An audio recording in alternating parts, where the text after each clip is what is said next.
Hammaga assalomu alaykum.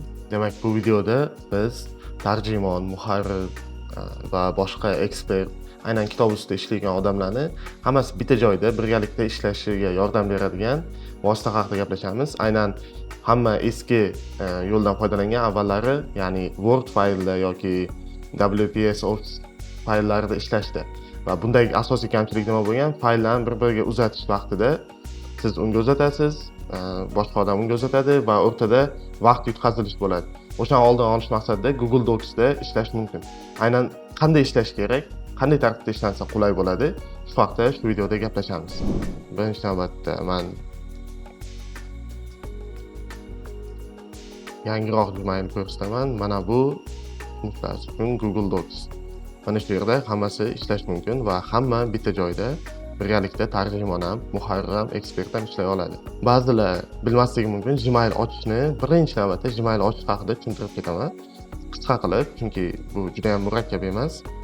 Avvalo Chrome'ga kirib olamiz, keyin yangi akkaunt qo'shib bosamiz, sign in qilamiz. Bu menda inglizcha, kimlardadir ruscha, tushunish uchun uncha muammo bo'lmaydi deb o'ylayman. Bu yerga keyin create account qilib, yangi o'zim uchun mana my personal. Bu yerda ism familiyasini yozasiz. Misol uchun Adham Soliyev. Men o'zimdan yozyapman. Undan keyin oy, sana belgilanadi.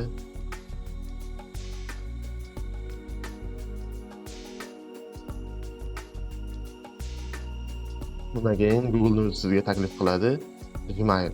O'zingiz qo'shimcha qilib qaytadan yozib ham mumkin. Misol uchun Adham Soliyev 144. Bu olingan ekan. Deylik. 2015 deylik. Bu yerda password, ya'ni kod yozasiz. O'zingizning passwordingizni. Roq password bo'lishi kerak. Adham Soliyev.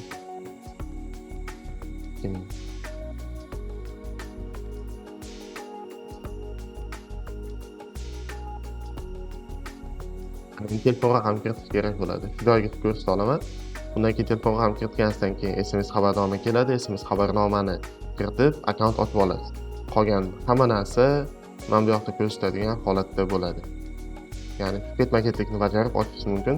Ochgan paytingiz xuddi mana shunaqa sizga akkaunt ochiladi. Keyin undan Google Docs ochish masalasida avval birinchi navbatda tushuntirib o'tishim kerak. Avval qayerlarda ishlangan? Misol uchun mana bu Wordda yangi fayl ochilib, xuddi shu tartibda ishlab ketilgan yoki kimlardir WPS Office'da ishlagan. Bu ham xuddi shunaqa bir xil tartibda ishlanadi. Endi men ko'rsatmoqchi bo'lganim, demak, kirib olganingizdan keyin, akkaunt ochib olganingizdan keyin mana bu 9 talik tugmani bossangiz, Drive degan narsa bor.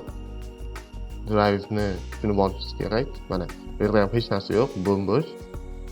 My Drive. Bittagina Google Studio bor. Bu o'zingiz sizlar ochgan paytlaringizda bo'lmaydi. Xo'p, yangi fayl ochish. Bu yerdan ochsangiz ham bo'ladi. Mana Google Docs, Google Sheets ham bor, bu Excel, slaydlar bor, undan keyin forma bor, so'rovnoma o'tkazish uchun. Bular muhim emas, asosiysi Google Docs. Bu yerdan yangi fayl ochish mumkin. Bunday tartibda yoki mana shu yerni o'zidan 9 ta nuqtani bosib, mana bu Google Docs degan joyni o'zini bosish orqali ham ochish mumkin bo'ladi. Mana yangi blanka ochiladi, boshlayveriladi. Endi ishlash tartibiga keladigan bo'lsak, sxemalari, ya'ni har bitta detallari bu yoqdagi Word bilan deyarli bir xil. Faqat bunda farqi, hammasi mana shu sahifani ustida bosib chiqqan paytingizda ko'rinadigan bo'lsa, bunda esa mana bu faylni bosgan paytingiz mana bunaqa ko'rinadi. Editni bosgan paytingiz bunday ko'rinadi. View, insert, format va asosiy 90% ishlatmoqchi bo'lgan narsalar hammasi mana shu birinchi sahifaning o'zida joylashgan. Matn yozasiz. Bu yerda format tanlanadi. Misol hammaga tanish bo'lgan Times New Roman. Buni tanlaysiz. Bu shrift kattaligi manimcha taxminan tushunib oldingiz. Bu yerdagi hamma narsani birma-bir o'zingiz bosib chiqish orqali ko'rib chiqishingiz mumkin. hamma funksiya Wordniki bilan bir xil. Faqatgina qo'shimcha bilishingiz kerak bo'lgan narsalarni tushuntirib ketaman men. Bitta fayl matn olib olaylik. Demak, misol uchun David kitobi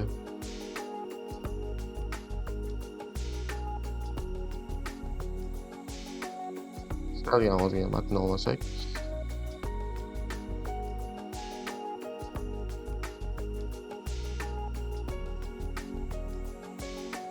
hop.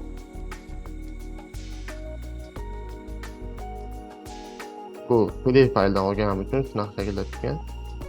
Bu zoom qilib yaqinlashtirib olish mumkin. Ahamiyati yo'q. Sizga nimani ko'rsatmoqchiman?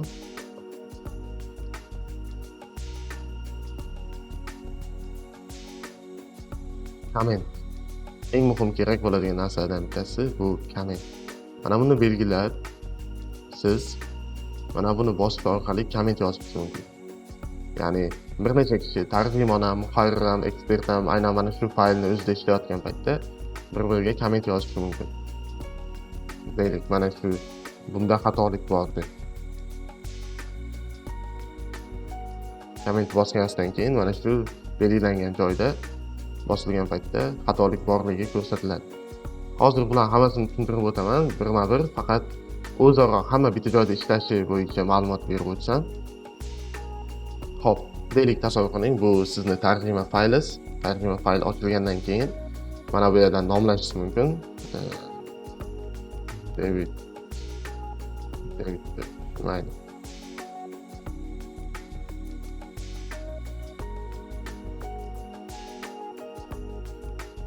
Demak, fayl nomini nomlab olasiz, deylik, kitobning nomini. Undan keyin hop, nomlab olganingizdan keyin boshqa odamga shu faylni share qilishingiz mumkin, ya'ni ulashishingiz mumkin bo'ladi, uzatishingiz mumkin bo'ladi. Qanday qilamiz? Mana bu yerda share tugmasi bor.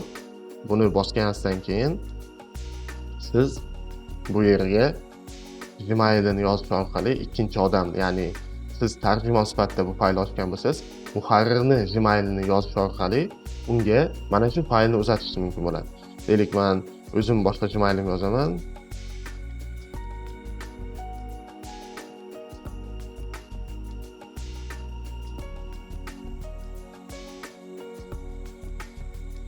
Mana shunday yozgandan keyin belgilanadi. Notify people. Ya'ni odam belgilash, unga message yuborish mumkin. Sizga fayl yubordim, deylik, tarjima faylini yubordim. Mana bu yerda editorni bosib qo'ysangiz, u odam tahlil qila oladi. Kommentarni bosib qo'ysangiz, u odam faqatgina kommentariy yoza oladi. Agar viewerni bosib qo'ysangiz, u odam faqatgina faylni ko'ra oladi, o'ziga ta'sir o'tkaza olmaydi. Bu yerda asosan ishlanadigan odamlar hammasi editor bo'ladi. O'shaning uchun editor qolgani afzal. Send qilib yuborganingizdan keyin u odamga Gmail'ga xabar boradi. Hozir ko'rsataman.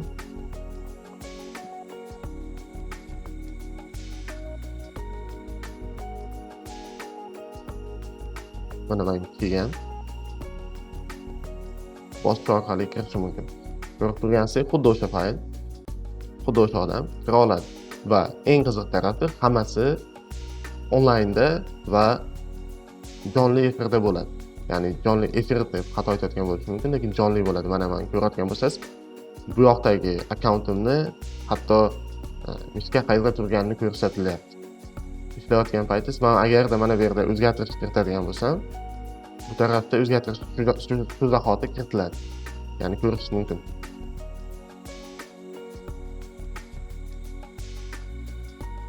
Mana endi bu yerda kommentarlarni qoldiradi. Mana bu yerda ham komment bor. Men bu kommentga o'zim ham komment yozishim mumkin bo'ladi.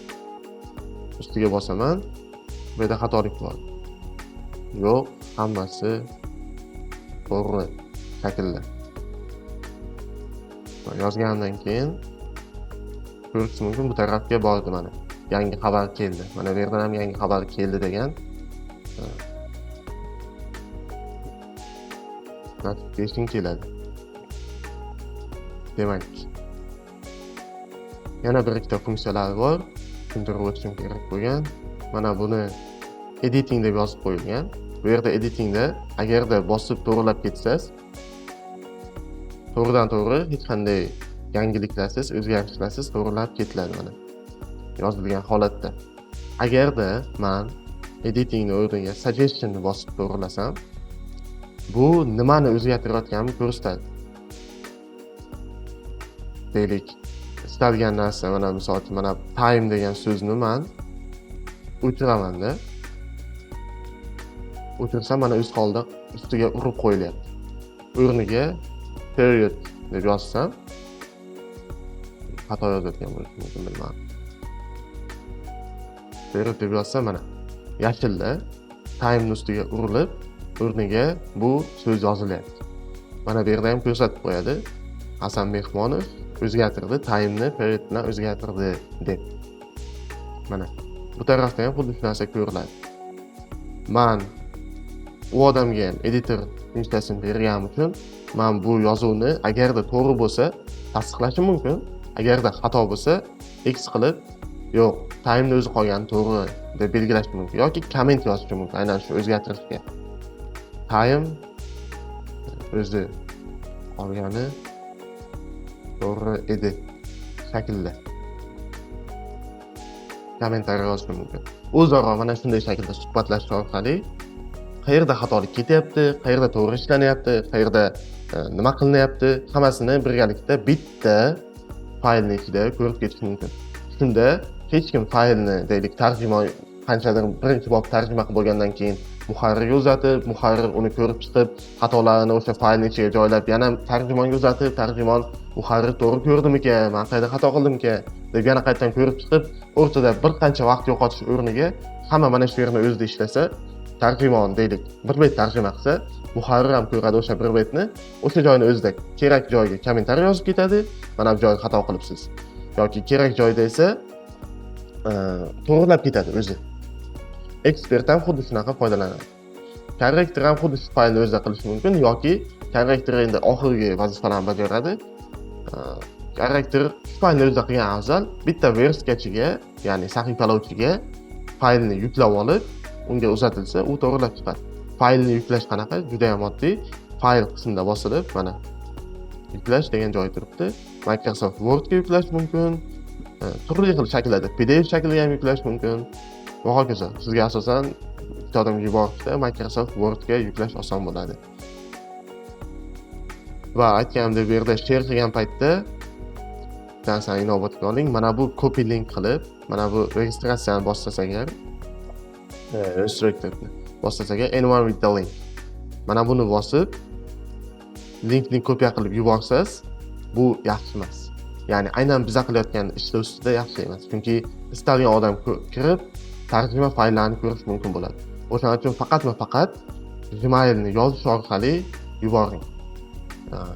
Ya'ni mana bu linkni yuborish orqali qilmang. Mana bu yerda hatto editorni bosib qo'ysangiz, istalgan odam shu link orqali siz tarjima qilayotgan faylni kirib, ko'rib, o'zgartirishi ham mumkin bo'ladi. O'shaning uchun bu ishni qilmagan afzal. Faqatgina mana shu yerda Gmail, o'sha Gmail egasini Gmailni yozib, kiritib yuborish kerak bo'ladi. Xo'p, ana endi qanday ishlash kerak?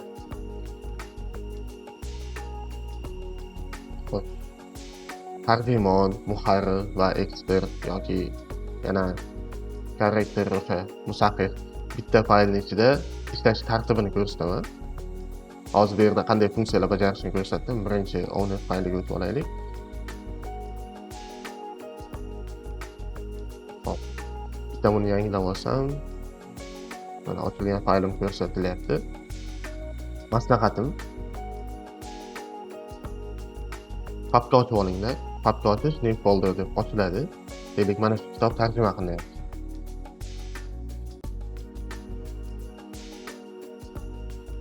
Beginning of the Infinity degan kitob tarjima qilinyapti.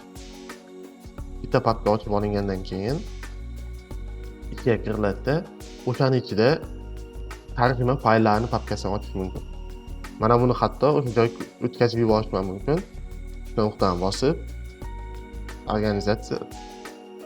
organizatsiyani bosib, move qilib faylni tanlayman. Mana buning ichiga o'tdi. Hozir men sizga namuna ko'rsataman. Boshqa o'zimiz ishlagan. Misol uchun mana bu kitob. Lauren Sampere, right? How the Immune System Works. Bizda qanday ishlaganmiz? Mana har bitta bobni alohida fayl qilib olingan. Har bitta bob alohida fayl qilib olingani uchun bizga qulay bo'lgan, har safar bitta bobni ichiga kirgan paytda juda pastga tushmasligi uchun. Ya'ni siz ikkinchi, uchinchi bobga kelgan paytingiz juda pastlab ketadi. O'shaning uchun alohida fayl qilib olinsa, bularni keyin birlashtirish mumkin bo'ladi. Xo'p, deylik. Birinchi faylga kiradigan bo'lsam, hammasini to'liq ko'rsata olmayman. Chunki bu hali chiqmagan kitob. Xo'p, mana bunaqa tartibda ishlash juda ham qulay bo'ladi. Ya'ni chap tarafga inglizchasini yozib borasiz, o'ng tarafga esa o'zbekchasini. Chap tarafga mana faylni to'liq kopiya qilib birinchi bob qo'yilgan, hatto rasmlarni ham qo'yish mumkin, fayllarni, jadvallarni hammasini qo'yish mumkin, hatto ranglash mumkin. Aytgandek, Word bilan bir xil hamma funksiyasi. Undan keyin o'ng tarafga o'sha joyni o'zida o'zbekchasini tarjima qilib ketasiz. Men hozir o'zimiz faylda ham ko'rsatib berishim mumkin. Mana qilaylik. Mana buni o'chirib qo'yishim kerak. O'zgartirsam ta'sir qilmaydi. Bu nimagadir 15 bo'lib qoldi. Hop. Mana insert bosilgandan keyin table bor mana. Ikkita bizga yetadi. Ikkitaga bosgandan keyin bu yoqda English, bu tarafda esa o'zbek. Enter bosish orqali kattalashtirish mumkin. Xuddi bu yoqdagi fayl bilan bir xil bo'ldi funksiyasi. Bu tarafga inglizchasi joylab ketiladi. Mana buni kopiya qilib qo'yaman. Hozir mana ko'rsataylik. Buni ham bosib qo'yaylik.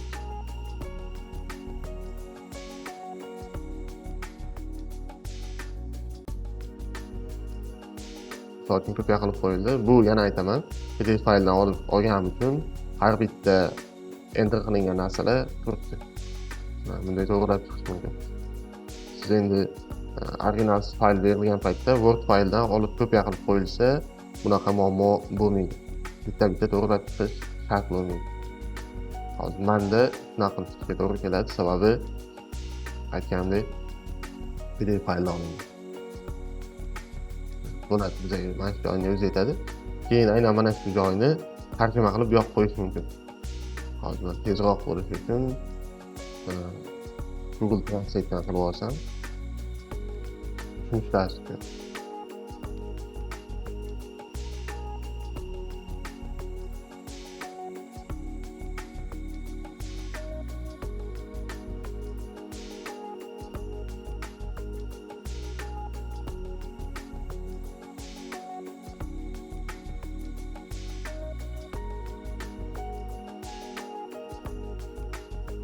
Nima sifati boshqalarga ahamiyat berish shart emas hozir. Chunki bu ko'rishimiz uchun. Xuddi shunaqa shaklda chap tarafga inglizchasini, o'ng tarafga esa o'zbekchasini tarjima qilib yozib ketiladi. Shunda siz ko'ra olasiz, nima tarjima qilinyapti, qanday shaklda ketyapti.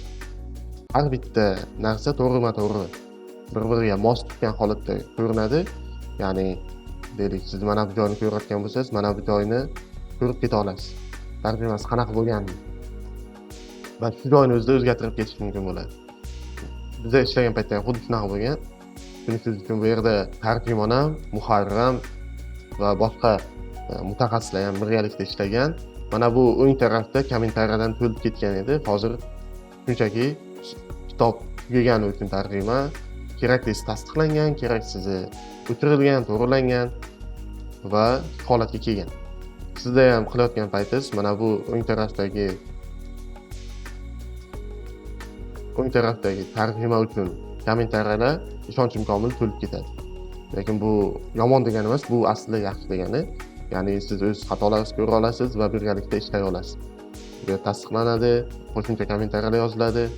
Har bir narsaga kommentariya qo'yib ketish mumkin. va mana buni bosmasdan turib, aynan mana shu joyni o'zini to'g'irlamoqchi bo'lsangiz, mana suggestionni bosib qo'yib to'g'irlab ketish mumkin bo'ladi. Mana bu misol uchun mana buni o'chiraman va o'rniga so'z yozaman. Approximately'ni mana shu so'z bilan almashtirdi degan bo'ladi. Odatda bu ishni muharrir qilgani yaxshi. Tarjimon tarjima qilib ketadi. Muharrir esa mana shu tarjimonni xatolarini to'g'rilab ketadi.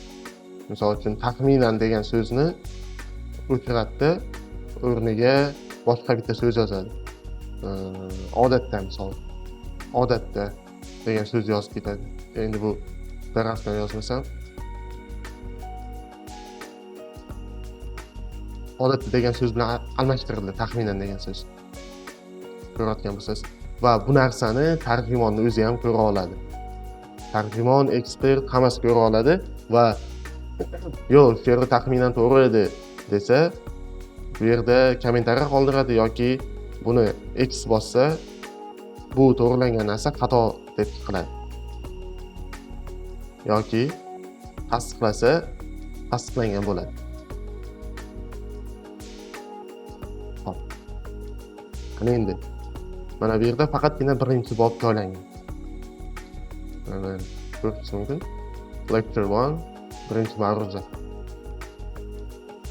Chap taraf inglizchasi, o'ng taraf o'zbekchasi. Undan keyin ikkinchi bob, uchinchi bob, to'rtinchi bob, 10 ta bob. Keyin glossariy. Xuddi mana shunaqa shaklda ishlansa, hammaga qulay bo'ladi. Mana shu har bitta faylni o'ziga do'stlik berish shart bo'lmaydi. Mana shuni o'ziga do'stlik berish mumkin bo'ladi. Mana faylni o'ziga share qilinadi. Mana bu sherni bosib, qolgan jarayonlar hammasi yuqoridagi bilan bir xil. Mana shu yerga Gmail yoziladi. Gmail yozib do'stlik beriladi.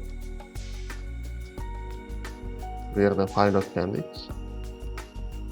Xuddi shunaqa. Mana buni bosib qilib ketsangiz bo'ladi. Mana bunga do'stlik beriladi. Yana fayl uzatiladi.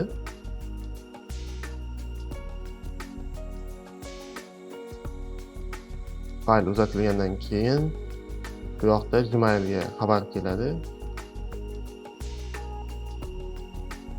Mana menga shu faylga access berildi, ya'ni do'stlik berildi. Ruxsat. Ana endi men shu faylning ichida foydalana olaman.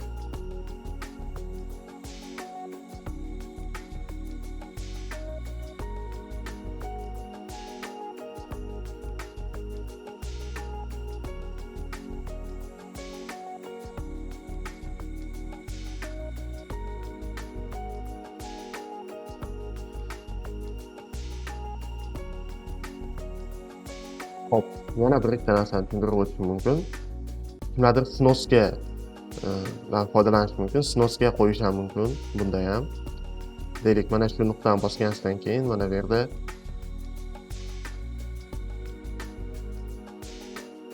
insert qismida footnote bor. Footnote bosganingizdan keyin o'sha joyga snosga yozib ketish mumkin bo'ladi. Mana bu yerda yozilgan. Kitob tarjimasi odatda kerak bo'ladi bu narsa. Bu jadval shaklining ichida ham xuddi shu ishni qilib ketish mumkin. Qolgan barcha funksiyalar aytganimdek Word faylniki bilan bir xil.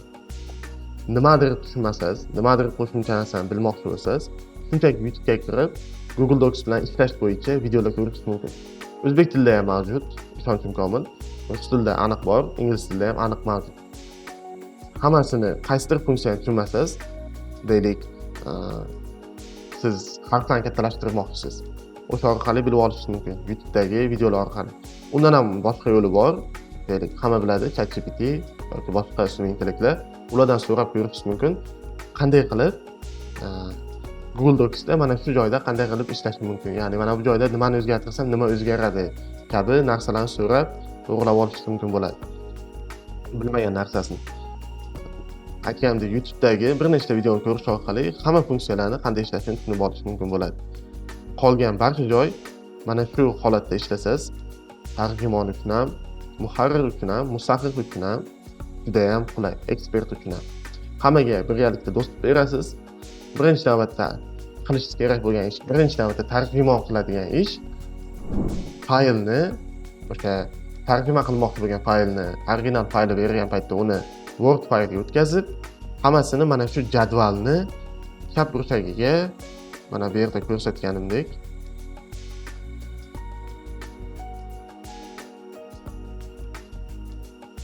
mana bu shaklda nechta bob bo'lsa, hammasini mana shunaqa shaklda joylab chiqish kerak bo'ladi. Undan keyin joylab chiqqandan keyin bu yoqda inglizchasini joylab chiqish kerak bo'ladi. Boshida ozgina vaqt olishi mumkin.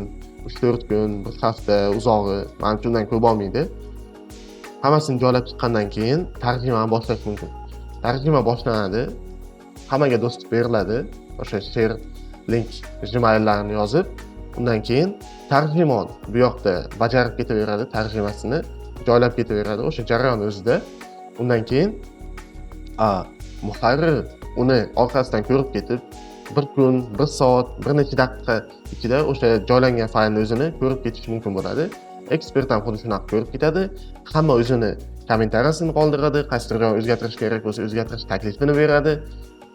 O'sha narsani tarjimonning o'zi ham ko'rib, umumiy xulosaga aynan bitta mana shu faylni o'zida kelib ketish mumkin bo'ladi.